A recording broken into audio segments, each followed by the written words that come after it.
Tiada lain yang terutama dalam hidup kami ya Tuhan selain Kau pribadi.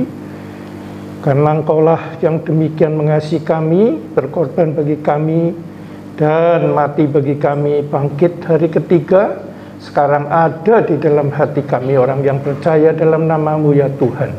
Itulah yang paling utama dan terutama yang kami miliki ya Tuhan. Segala hal-hal duniawi sebetulnya itu hanyalah sampah saja, sementara saja. Tetapi memiliki Engkau adalah memiliki kekekalan. Amin. Itulah yang dahsyat Tuhan. Dan hamba berdoa untuk pagi hari ini, pakai mulut bibir hamba-Mu untuk memberi pengajaran kepada kami semua. Teristimewa juga bagi mereka yang belum benar-benar mengenal Engkau secara pribadi. Dan bagi yang mereka yang telah mengenal, juga menjadi refreshing atau penyegaran kembali ya Tuhan.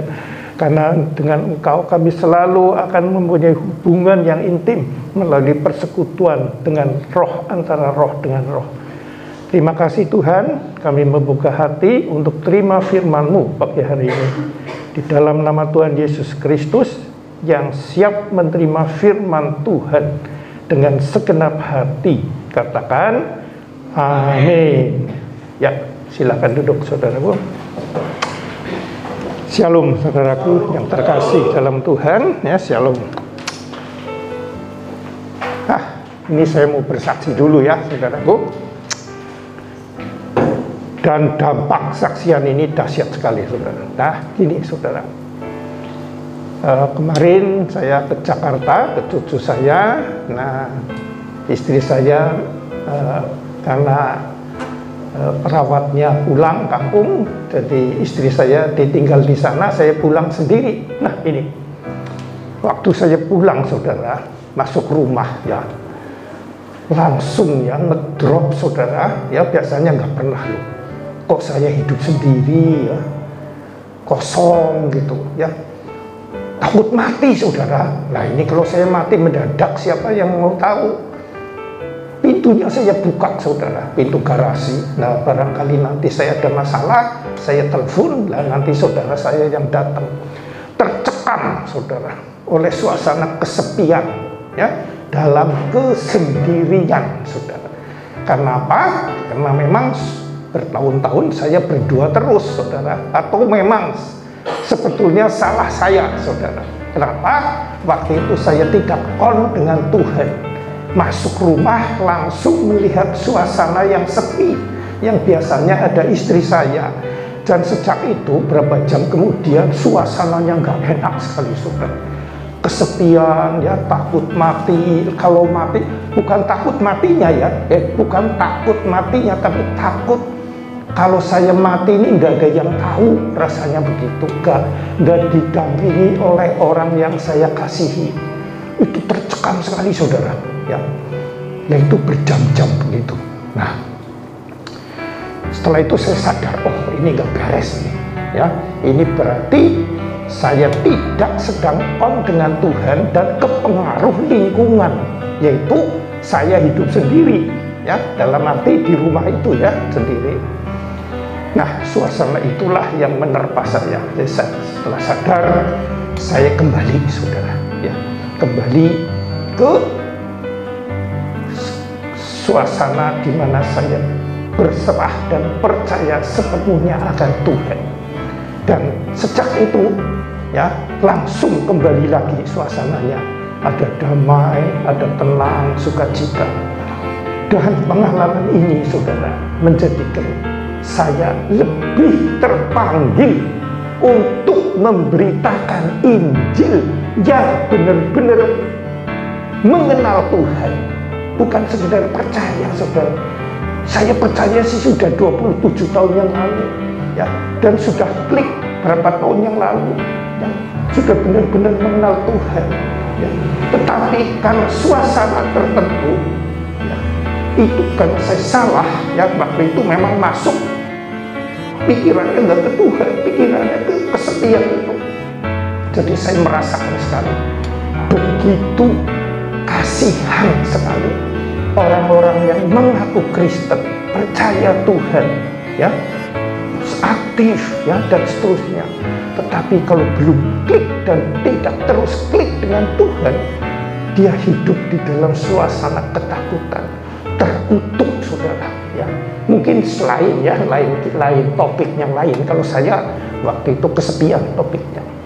Dan mengenai pelajaran itu saya tahu bahwa khususnya saya toh bisa jatuh, saudara. Ya, seperti itu jatuhnya.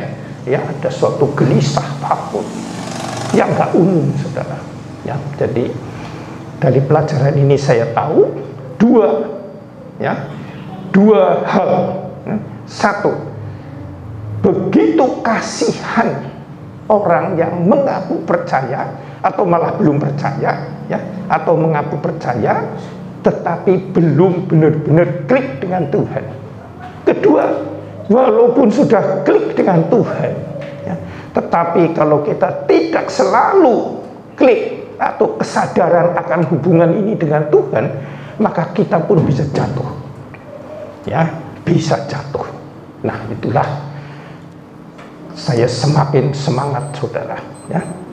Seperti yang Paulus ajarkan kepada kita. Kenapa Paulus begitu semangat, ya, mengajarkan tentang Injil kasih karunia? Karena dia mengalami hal-hal seperti itu. Dia jauh, ya, lebih menakutkan dari saya. Kalau saya hanya masalah masuk rumah kosong gitu, ya, ya seperti itulah kekosongan atau kesepian, ya. Kalau beliau Paulus itu benar-benar menghadapi maut setiap saat. Nah, oleh karena itu, saudara, pagi hari ini kita belajar, saudara, dengan Paulus, ya, dengan segala kerendahan hati. Mari kita buka firman Tuhan di dalam Kolose, ya.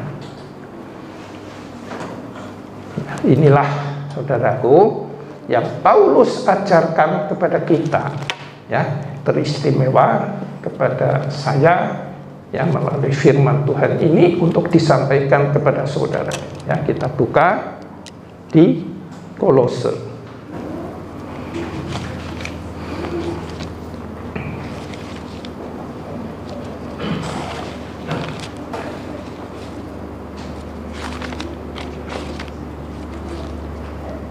Ya.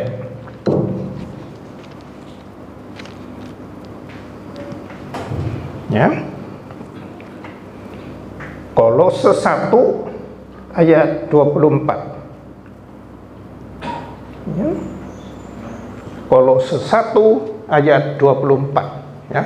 Nanti akan disambung sampai Kolose 1 ayat 29. Sekarang Kolose 1 ayat 24. Ya, inilah, saudara, ya. Bertahun-tahun saya nggak ngerti firman Tuhan ini, jujur saja, ya, nggak ngerti, saudara. Barusan kemarin saya dibukakan. Oh, ternyata ini. Coba kita baca. Ada yang kira-kira bisa mengerti enggak? Ayo, 2, 3. Sekarang aku bersukacita bahwa aku boleh menderita karena kamu, dan menggenapkan dalam dagingku apa yang kurang pada penderitaan Kristus untuk tubuhnya, yaitu jemaat. Ada yang ganjil enggak secara tulisan ini? Perhatikan ini, ya. Dan ini menderita jelas, ya. Sekarang aku bersukacita bahwa aku boleh menderita karena kamu, ya, jelas ini. Ini masalah Paulus. Dan menggenapkan dalam dagingku, ya, menggenapkan dalam dagingku apa yang kurang pada penderitaan Kristus. Nah, ini apa yang kurang pada penderitaan Kristus. Nah, ini apa maksudnya, saudara? Ya, jujur saja, tuh tahunan saya bingung ini. Apa maksudnya? Apa penderitaan Kristus kurang sempurna? Padahal dia sudah jelasan, mati di kayu salib, penderitaan salib, menanggung dosa manusia, mati di kayu salib, bangkit, sempurna semua, sudah komplit. Tapi ini kurang, ada yang kurang. Apa yang kurang pada penderitaan Kristus untuk tubuhnya, yaitu jemaat. Nah, inilah saudara yang kurang, ya. Nah, saya terangkan, ya. Waktu Yesus hidup di dunia, saudara, dia memang betul menderita dan sebagainya, ya. Di kayu salib, mati, dan akhirnya bangkit. Tapi pada saat dia menderita secara fisik 2000 tahun yang lalu, ya, dia itu posisinya memberitakan Injil itu hanya sebatas yang dia bisa datangi, yang misalkan di Galilea, Yudea, Samaria, ya, dan sekitar situ, ya. Nah, dia nggak bisa ke lain tempat, saudara, terbatas atas tubuhnya, karena dia belum bangkit dari kematian, ya. Jadi memang dia menderita, tapi masih kurang sempurna dalam pelayanan, saudara. Dan ini disempurnakan lewat kebangkitannya, saudara. Ya, kebangkitannya untuk kemudian melalui kita orang percaya menyebarkan kabar gembira ke seluruh dunia. Ya, sekali lagi, ya, waktu Yesus hidup di dunia, ya, pengabaran Injil hanya sebatas kemampuan Yesus pergi di sekitar Israel, ya. Tetapi, nah ini kurang sempurna, ya, kurang sempurnanya terbatas oleh ruang dan waktu, saudara. Nah, setelah bangkitnya Tuhan dari kematian, ya, akhirnya dia masuk kepada orang percaya. Nah, disinilah kita menggenapi, maksudnya di sini Paulus ini, ya, sekarang Paulusnya kita kan percaya, ya. Paulus menggenapi apa yang kurang dari Yesus waktu hidup, ya, dan termasuk kita sekarang, saudara, ya. Jadi ini dahsyat sekali, saudara, ya, setelah kita percaya dan klik, ya, percayanya nanti akan pelajaran selanjutnya, ya, percaya apa yang dimaksud percaya. Nah, ini saudara tidak terbatas sekarang. Dan Tuhan membutuhkan kita, saudara, ya. Tuhan membutuhkan kita. Demikian juga karena Tuhan membutuhkan Paulus, ya. Jadi ada saling kerjasama antara Tuhan Yesus dan kita yang sekarang ada di dalam kita. Wah, luar biasa, saudara, ya. Kalau saudara bisa masuk dalam firman ini, ya, saudara akan ada suatu, apa ya rasanya, hatinya ini gak bisa tidak bersaksi tentang kasih Kristus, ya. Dan tidak ada unsur apapun yang hubungannya dengan materi, ya, tetapi selalu pikirannya adalah ke hal rohani, karena ternyata kita sekarang menjadi rekan sekerja Allah dalam Yesus Kristus untuk menyampaikan berita pengampunan dosa dan keselamatan. Itu yang luar biasa. Kita sebagai duta besar dan berkuasa penuh. Ayatnya ada, ya, di Matius 16 ayat 20 ayat 27 kira-kira di situ. Jadi ingat, ya, kekurangan pada penderitaan Kristus, ya, bukan kurang menderita, maksudnya ada yang kurang sempurna, yaitu menunggu tubuhnya bangkit, ya. Dan itu selanjutnya tugas itu diserahkan kepada kita orang percaya, ya. Makanya disebutkan beritakan Injil, ya, baptis dan sampai ke ujung bumi. Nah, itu adalah ayat ini, saudara, ya. Jadi Yesusnya kurang sempurna, ya, memang jujur saya, saudara, ya. Waktu Yesus hidup di dunia, apakah sukses? Oh, muridnya pada berkhianat semua, nggak ada yang setia, saudara, ya. Semuanya lari meninggalkan Tuhan. Nah, setelah adanya Roh Kudus, baru para murid itu demikian berani bersaksi tentang Tuhan, ya. Sebelumnya itu, sebelum Yesus mati dan bangkit, semua murid-muridnya itu loyo, saudara, nggak ada apa-apanya, ya. Malah ada yang menyangkal, ada yang lari, menggat, dan seterusnya, ya. Jadi waktu Tuhan hidup, ya, masih seperti ya dengan segala hormat ya, kurang sempurna. Sempurnanya justru sekarang. Nah ini kenapa kok kenyataannya orang percaya nggak seperti ini, saudara?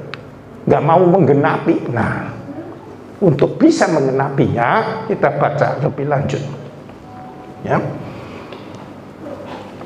Demikian, aku telah menjadi pelayan jemaat itu sesuai dengan tugas yang dipercayakan Allah kepadaku untuk meneruskan firman-Nya dengan sepenuhnya kepada kamu. Ya, jadi sebagai orang yang percaya, dalam hal ini Paulus ya, itu harus menyampaikan firman yang benar-benar sepenuhnya. Ya, jangan dipilih-pilih. Ya, waktu membawakan firman, memberitakan firman, itu fokusnya hanya ke Tuhan, saudara. Ya, ke Roh Kudus yang ada di dalam kita. Ya, jangan melihat penderitaan jemaat, saudara. Jangan melihat keinginan jemaat, jangan. Sampaikanlah kepada jemaat apa yang Tuhan ingin katakan kepada jemaat itu. Ya, bukan menyampaikan apa yang jemaat kehendaki ya kepada Tuhan. Nah, itu namanya doa, saudara. Ya, imam berdoa kepada Tuhan. Ya, misalkan mendoakan sakit penyakit atau gimana lah macam-macam. Tapi saat memberitakan Injil, fokusnya harus ke Tuhan. Sepenuhnya diajarkan, soal suka nggak suka, ngantuk atau apapun silahkan. Yang penting kita berdiri di sini menyampaikan firman sepenuhnya dari Tuhan. Ya, nah ini Paulus seperti ini. Ya, perhatikan. Ya.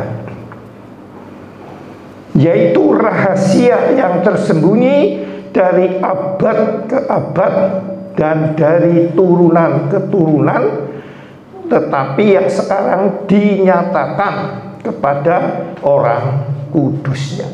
Nah, pemberitaannya itu pemberitaan apa? Yaitu rahasia yang tersembunyi yang sekarang sudah terbukakan. Ini berita ini yang harus diulang-ulang terus, saudara. Ya, bukan bagaimana supaya usaha sukses, bagaimana supaya sampai pakatnya naik cepat-cepat atau sebagainya secara dunia, bukan. Tapi rahasia yang telah berabad-abad, yang ditunggu oleh para nabi dan sekarang telah dibukakan rahasia itu. Itulah yang harus diberitakan. Ini jelas sekali ya. Nah, ini yaitu rahasia yang tersembunyi dari abad ke abad dan dari turunan ke turunan, tetapi yang sekarang dinyatakan kepada orang kudusnya.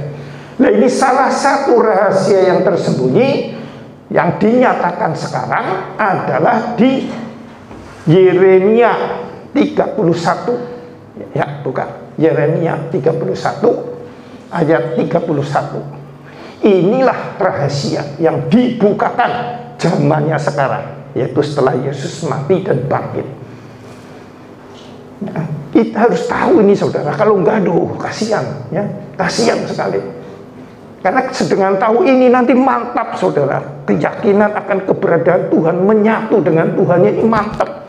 Memang bisa diserang, ya, bukan berarti sukses terus, ya. Contohnya kesaksian saya, tetapi nggak lama segera kembali, ya, kembali damai sejahteranya, kembali sukacitanya, ketenangannya, ya. Nah, ini Yeremia 31 ayat 31, ya. Baca ya, inilah rahasia yang dibukakan. 2, 3. Sesungguhnya akan datang waktunya, demikianlah firman Tuhan, aku akan mengadakan perjanjian baru dengan kaum Israel dan kaum Yehuda. Ya, perhatikan, akan datang waktunya, jadi ini belum datang. Tuhan akan mengadakan perjanjian baru, ya, dengan Israel dan kaum Yehuda. Terus ya, 32, bukan seperti perjanjian yang telah kuadakan dengan nenek moyang mereka pada waktu aku memegang tangan mereka untuk membawa mereka keluar dari tanah Mesir. Perjanjianku itu telah mereka ingkari, meskipun aku menjadi Tuhan yang berkuasa atas mereka. Demikian firman Tuhan. Perhatikan ini ya saudara ya, bukan seperti perjanjian yang telah kuadakan dengan nenek moyang mereka pada waktu aku memegang tangan mereka ya. Memegang tangan mereka berarti Tuhannya dengan bangsa Israel menyatu enggak? Ya, tidak. Yang namanya memegang kan menuntun begini. Misalkan saya menuntun Yohan, jadi tetap satu-satu. Nah, ya, ini akan gagal, saudara. Seperti kita ini, kalau iman kita belum sampai benar-benar mengenal Tuhan, nyambung ke dalam Dia, sadarnya penuh akan keberadaannya Dia, kita pasti akan gagal, saudara. Gelisah, takut, tidak tenang, serakah, kurang puas, rasanya benar sendiri dan seterusnya. Nah ini karena dipegang Tuhan, nah mereka ingkari. Terus walaupun ini menjadi Tuhan berkuasa atas mereka, tapi mengingkari. Ini Kristen sekarang banyak begini saudara, karena gak nyambung ke dalam hati, hanya di luar. Amin amin ya, memang ke gereja baca firman dan sebagainya, banyak sekali kegiatannya, tapi kegiatan semua yang di luar. Dia harusnya nyambung dulu ke pribadi Tuhan, baru kegiatan luarnya itu dia lakukan. Itu yang Tuhan kehendaki. Sekarang teruskan ya.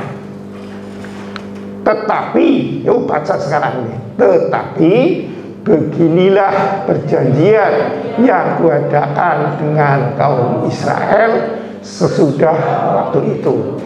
Demikianlah firman Tuhan. Aku akan menaruh Tauratku dalam batin mereka dan menuliskannya dalam hati mereka.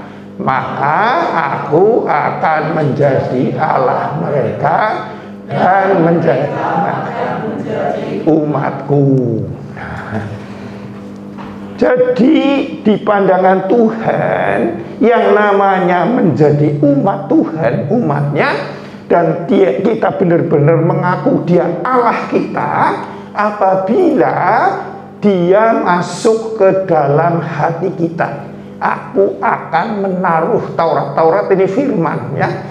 Nah sekarang firman ini adalah Yesus. Firman itu Allah Tuhan Yesus menjadi manusia ya, dalam batin mereka ya, dan menuliskannya dalam hati mereka. Ini saudara yang namanya klik dengan Tuhan ini di sini ya, betul-betul menyatu ini, menaruh Tauratku dalam batin atau dalam hati atau dalam roh mereka dan menuliskannya dalam hati mereka.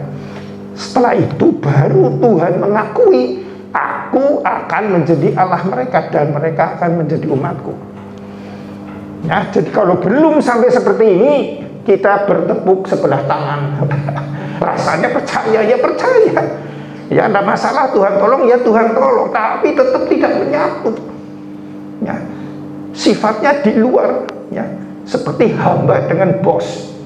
Ada masalah penyakit, ya saya perlu bantu dia ke dokter. Kurang misalkan kurang masakan apa ya saya belikan. Tetapi nggak ada penyatuan saudara. Tetap ada gap antara bos dan hamba, antara Tuhan dan jemaat. Walaupun sekamar, bukan sekamar, walaupun hidup serumah dengan bos itu, tetapi suasana hatinya tetap dia di rumah. Ya, bosnya punya masalah keluarga sendiri, hamba itu punya keluarga sendiri, punya angan sendiri, cicatnya sendiri, punya ya macam-macam sendiri-sendiri. Ya. Tetapi kalau menyatu ini menjadi satu dengan Dia, seperti suami istri, saudara, menyatu, bukan hamba lagi. Nah, Memang selama tugas kita posisinya sebagai hamba, yaitu taat benar kepada Tuhan yang ingin apa bicarakan dia, bukan keinginan jemaat. Nah, memang posisinya hamba, tapi dalam perkesekutuan sehari-hari setiap saat kita ini seperti mempelai, saudara. Ya, nah ini menyatu. Ya, saya boleh percaya dengan siapapun, ya, tetapi tetap dalam hati saya lebih terbuka dan lebih percaya kepada istri saya. Betul? Benar enggak ini yang sudah bersuami istri? Ya, saya boleh pergi berhari-hari tinggalkan pabrik, percaya ke mandor saya, ya, percaya kepada karyawan saya percaya, ya, percaya sekali. Tetapi tetap ada batasnya, ya, termasuk hutang saya ada berapa, misalkan ada, atau menghutangkan berapa, atau simpanan saya berapa, dan seterusnya. Mandor saya nggak akan tahu, tapi istri saya tahu. Itulah batasannya, karena menyatu. Makanya pelajaran ini, saudara, menyatu ini berabad-abad ditunggu oleh para nabi, dan dinyatakan sekarang, zaman sekarang. Yesus telah bangkit, ya, di mana dikisahkan tirai terbelah dua, punya akses langsung. Tuhan bisa turun ke dunia, manusia bisa hubungan dengan Tuhan. Itu karena karya Kristus di kayu salib, ya. Nah, teruskan. Ya. Yuk baca. Dan tidak usah lagi orang mengajar sesamanya atau mengajar saudaranya dengan mengatakan, kenalah Tuhan, sebab mereka semua besar kecil akan mengenal aku.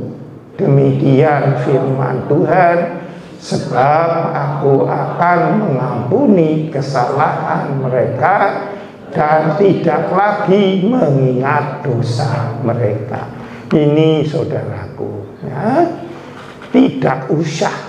Artinya orang yang lahir baru dan benar-benar klik dengan Tuhan diberi akses langsung kepada Tuhan, ya, untuk mengenal Dia ini diberi langsung, ya, nggak perlu mendebakan pendeta, gembala, nggak perlu, saudara. Betul, saudara. Saudara nggak perlu memandang saya ini hebat sekali, enggak. Kita semua sama, saudara. Cuma mungkin saya lebih dulu diberitahu, itu aja, ya. Lain-lain enggak, ini jelas, ya. Sebab mereka besar kecil akan mengenal aku, ya, baik yang sudah lama maupun yang masih baru, mengenal secara pribadi, saudara. Jadi kita sebagai hamba Tuhan, ya, sebagai saudara ini yang nanti memperkenalkan mereka, memperkenalkan Tuhan kepada mereka yang lain yang belum klik dengan Tuhan. Kita hanya sebagai jomblang, saudara, nggak ada jasanya apa-apa. Cuma memperkenalkan ada seorang pria yang hebat sekali mengasihi engkau, dia kaya raya misalkan, dan sebagainya, hebat sekali. Percayalah, dia mau mempersunting engkau. Mau enggak, ini kamu sendiri yang nasana hubungan. Saya hanya menyampaikan karena saya tahu pria itu demikian hebat mengasihi kamu. Segalanya akan dicukupkan oleh dia. Itu tok sebetulnya. Nah, ya, tidak ada hebatnya. Jadi setiap orang percaya, walaupun baru, punya akses atau jalan masuk untuk mengenal Tuhan secara pribadi. Disinilah tatanan hierarki zaman perjanjian lama yang ada imam besar, imam dan seterusnya gugur, ditiadakan. Semua sama di hadapan Tuhan. Ya, memang bedanya punya karunia lain-lain, itu beda. Tapi intinya semua sama, ya. Jadi jangan kecil hati. Yang penting saudara benar-benar rindu, klik, rindu benar nyambung dengan Tuhan. Firman ini yang ada di dalam kita harus benar-benar dihayati, ya. Nah, karena apa? Sudah mengampuni. Kalau dulu ini akan, sekarang sudah mengampuni kesalahan mereka dan tidak lagi mengingat dosa mereka. Nah, Jadi saudara yang benar-benar percaya, ya, walaupun dulu melakukan hal yang gak karuan, percayalah, kalau benar-benar percaya, saudara akan diampuni sepenuhnya oleh darah Kristus. Nah, dampaknya adalah ini, ya. Selanjutnya dia menikmati persekutuan dengan Tuhan setiap saat. Inilah rahasia yang berabad-abad, saudara. Dan sebelum ini, saudara, sudah dinubuatkan, ya, ribuan tahun yang lalu, ya, di Kejadian 3 ayat 15. Sekarang kita buka, ya. Ini diperkuat di Yeremia, ya, tapi sebetulnya ini diambil dari nubuatan, ya, permulaan nubuatan Bapak, ya. Kejadian 3 ayat 15. Nah, ini kisahnya wanita Adam dan Hawa telah jatuh dalam dosa karena makan buah terlarang, alias memberontak, tidak mau taat sama Tuhan, alias mau mandiri. Nah, ini sekarang ini nubuat pertama. Nubuat pertama, nubuat itu cara dunia ini meramal, gitu, memberitakan sesuatu yang belum terjadi tapi pasti akan terjadi. Nah, ini. Ayo, ini inti kekristenan hanya di sini, satu ayat ini, saudara, ya. Lain-lainnya ini mengacu kepada ini.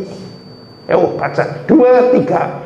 Aku akan mengadakan permusuhan antara engkau dan perempuan ini, antara keturunanmu dan keturunannya.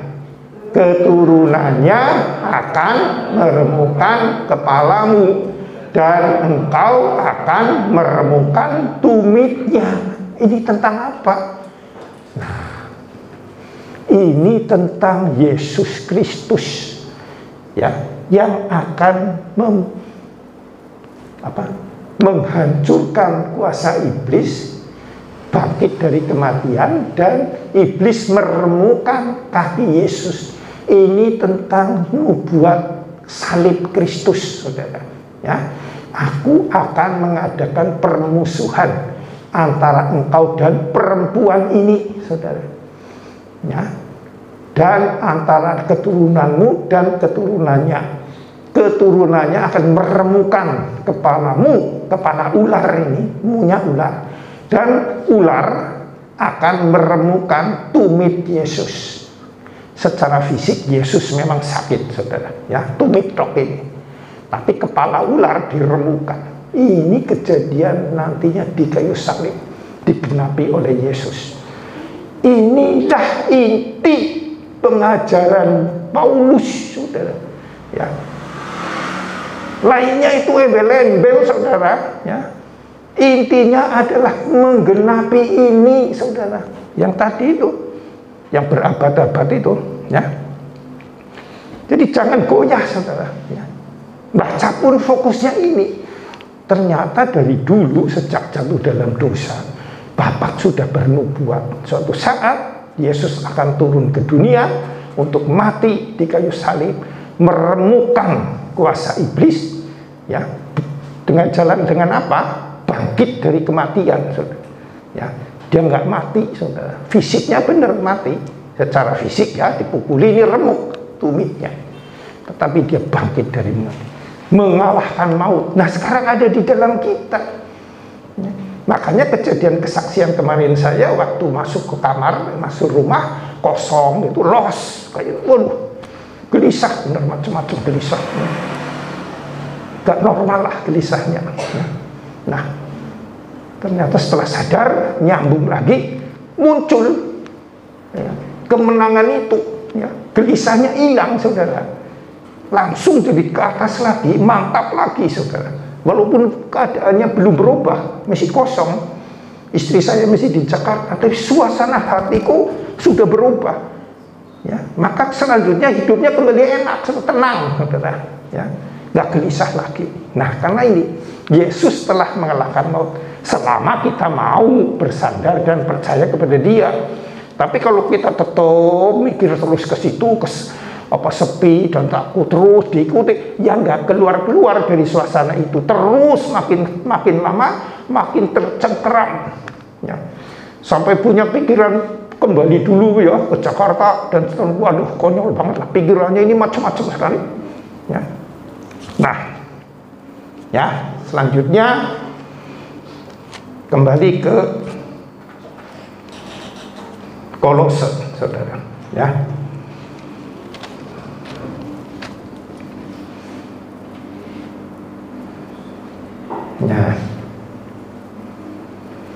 Ya, ayat 27. Ya, setelah tahu ini yang berabad-abad ditunggu, ayat 27. Kepada mereka Allah mau memberitahukan betapa kaya dan mulianya rahasia itu di antara bangsa-bangsa lain, yaitu Kristus ada di tengah-tengah kamu, Kristus yang adalah pengharapan akan kemuliaan. Nah ini saudara, rahasianya ini kemuliaannya, betapa kaya dan mulianya, ya, rahasia itu, ya. Rahasia itu apa? Ya tadi yang dulu tertutup sekarang terbuka, di mana Kristus ada di dalam kita di dalam Kristus, ya. Ini yaitu Kristus ada, nah, di tengah-tengah kamu, atau ada di dalam kamu, ya. Ada di dalam Kristus yang adalah pengharapan akan kemuliaan. Ini berita yang harus diberitakan, ya.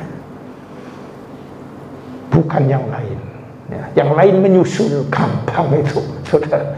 Ini yang penting, ya. Terus 28. Dialah yang kami beritakan. Nah, ini yang diberitakan, dia ini Yesus yang mati dan bangkit.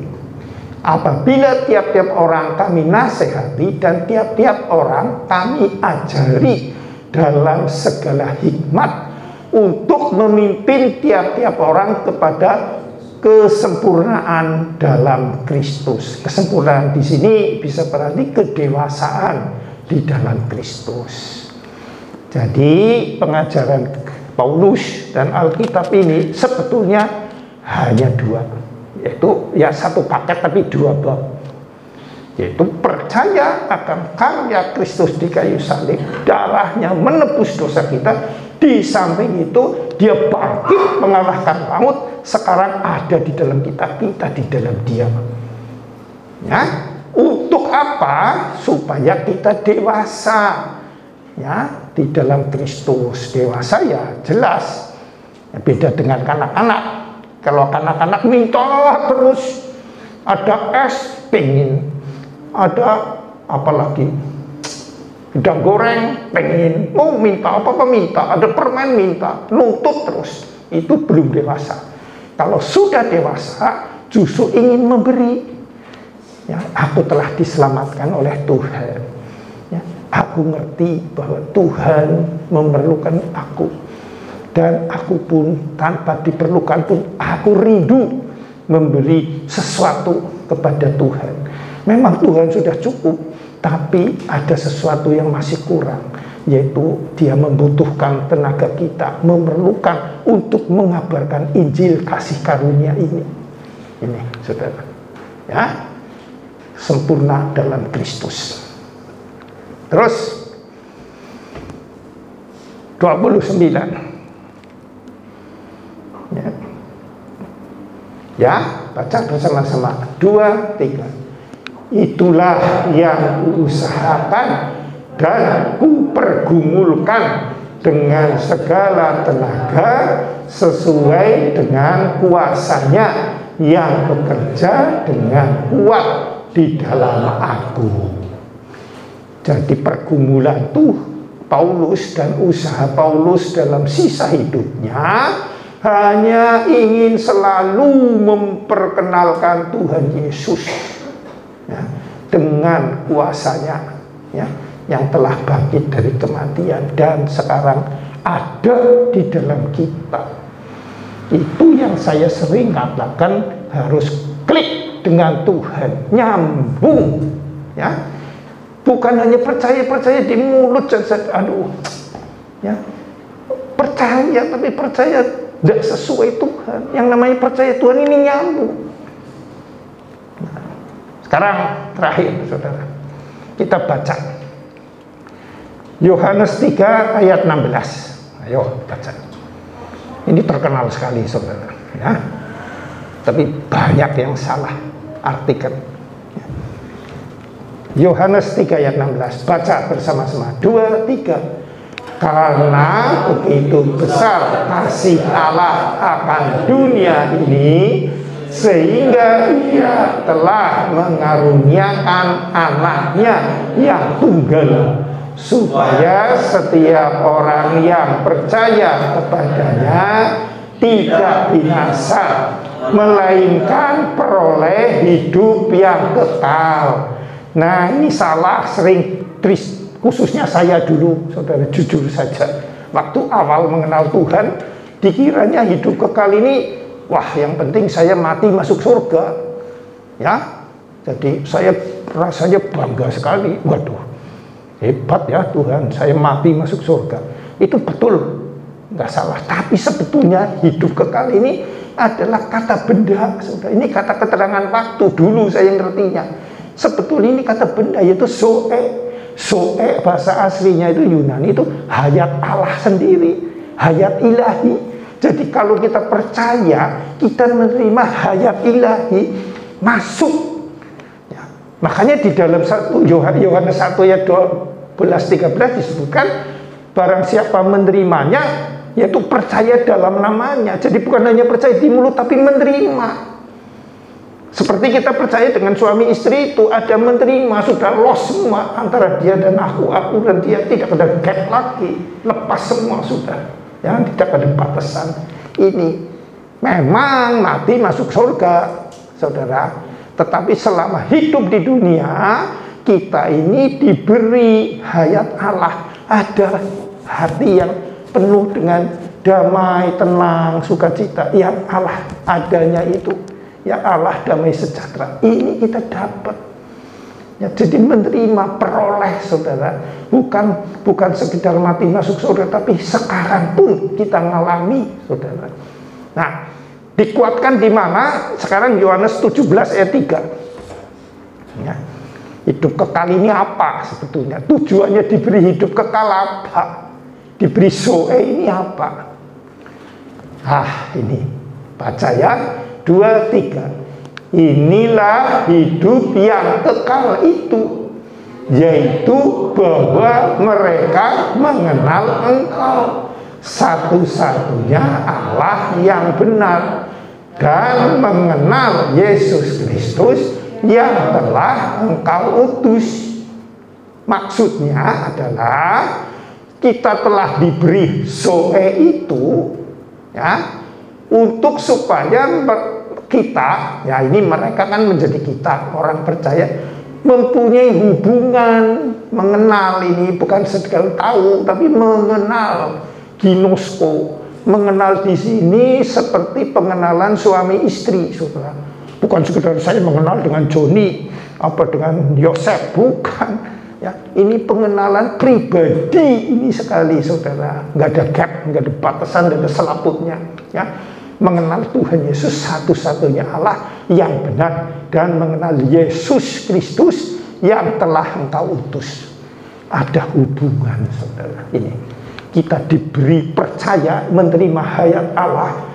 Terus selanjutnya dengan hayat Allah yang ada di dalam kita, kita bisa punya hubungan. Ya, inilah tujuan Tuhan, saudara, turun ke dunia. Ya, yang namanya percaya ini, saudara. Ya. Kalau nggak sampai, saudara, kasihan, saudara. Aduh, ya, kalau tas dapat berkat, senang banget. Ya, ada kesulitan sedikit, kacau lagi, gelisah, seperti orang dunia. Ya. Tapi kalau kita ngerti yang dimaksud percaya adalah menerima, dan menerima untuk saling mengenal, maka kita akan dikembalikan ke dalam suasana di Taman Eden sebelum manusia jatuh dalam dosa. Segala berkat sudah terpenuhi, disiapkan oleh Tuhan. Kita hanya cukup mengelola dan menikmatinya, bukan memiliki. Ada ayatnya. Ya. Maka saya ini mantap sekali sama Tuhan.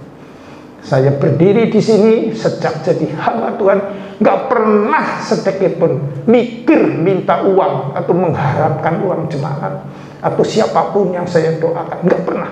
Karena aku percaya demikian kuat bahwa Tuhan telah menyediakan segala sesuatu yang aku butuhkan. Bukan inginkan ya saudara, kalau inginkan tidak ada puasnya. Butuhkan, pasti tergenapi. Nah, inilah ya yang Tuhan kehendaki. Ya. Mungkin saudara bingung di mana? Wah, ada ayatnya saudara di Kejadian 1 ayat 28. Setelah menciptakan manusia di Taman Eden, Tuhan memberkati mereka.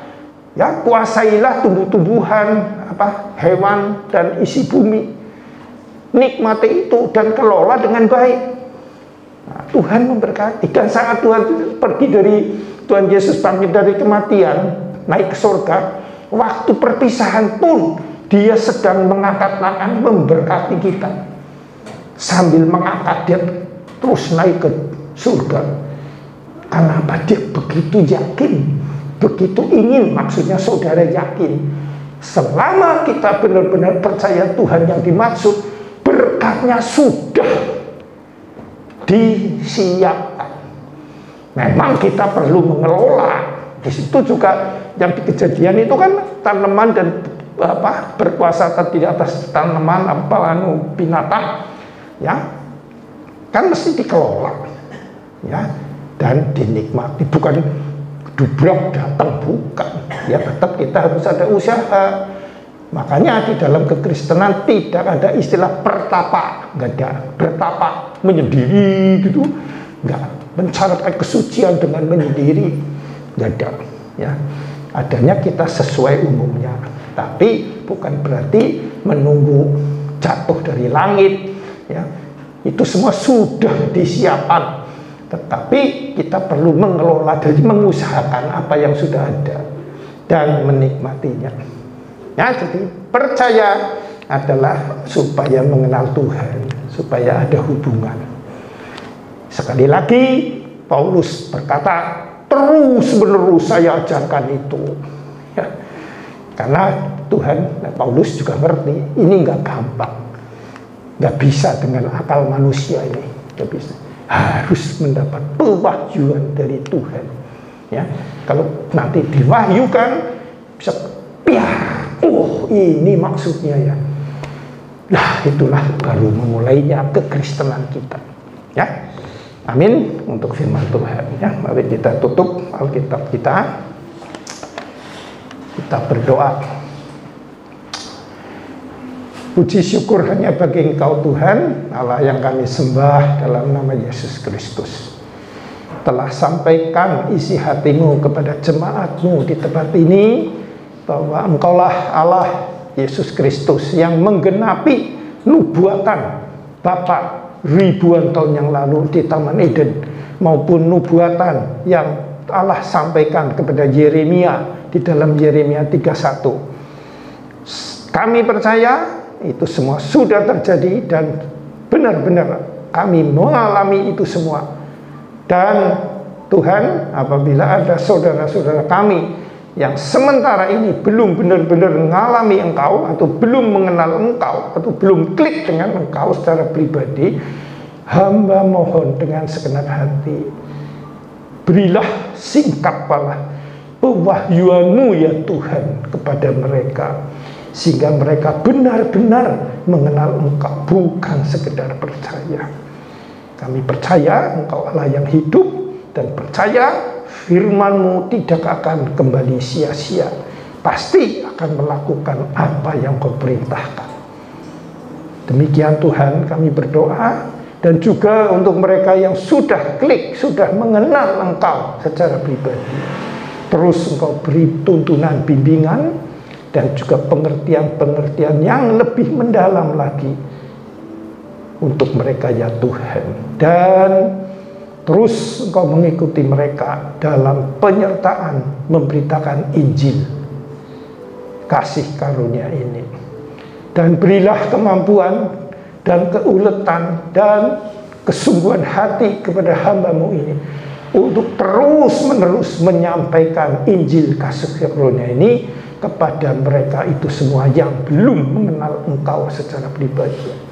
Terima kasih Tuhan untuk itu semua. Dan sebentar kami akan menutup persekutuan pagi hari ini dan akan pulang ke rumah masing-masing. Ya, saudaraku, mari kita bangkit berdiri.